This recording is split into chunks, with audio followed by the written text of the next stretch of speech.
Hello ভাইরা, welcome to another brand new video. তো আমি এখন কথা বলবো শাকিব খানের আপকামিং তাণ্ডব সিনেমা নিয়ে। তো দেখুন, এই সিনেমাটা কিন্তু হাই সিকিউরিটির মাধ্যমে কিন্তু সিনেমাটার শুটিং কিন্তু চলতেছিল।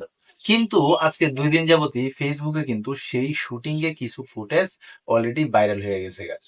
এই ফুটেজ গুলা কিন্তু ভাইরাল হওয়ার ক্ষেত্রে সিনেমার কিন্তু বাজে রকমের কিন্তু একটা ইফেক্ট পড়তে পারে, যেটা কিনা আমরা দরদের ক্ষেত্রে দেখছি এবং তুফানের ক্ষেত্রেও কিন্তু দেখছি যে ওনারা আগে থেকে কিছু শুটিং ফুটেজ যখন সরায় দেয় শুটিং সেট থেকে, তখন ওই সিনেমাটা একটা বিব্রতিকর অবস্থার ভিতরে পইরা জায়গা। তো ওই তাণ্ডব সিনেমা কিন্তু অনেক বড় বাজেটের একটা সিনেমা। তো এই সিনেমার নায়িকাকে এটাও কিন্তু একটা রহস্যজনক ভাবে ছিল। তবে এখন কিন্তু সবাই জানে না পারছে যে এই সিনেমার নায়িকাটা কে। হ্যাঁ, আপনারা ঠিকই ধরছেন, এই সিনেমার নায়িকা হচ্ছে সাবিলা নূর। তো সাবিলা নূর যেই সিনেমাতে থাকবে এটা কিন্তু অনেকটাই অনুমান করা গেছিল, এমনকি আমি 100% কনফার্ম হয়েও কিন্তু আমি বলছিলাম যে এই সিনেমার নায়িকা হচ্ছে সাবিলা নূর। তবে রায়হান রাফি এত সিকিউরিটির মাধ্যমেও কিভাবে এই ফুটেজ গুলা লিক হইতেছে এটা আমার বোধগম্য হয় না।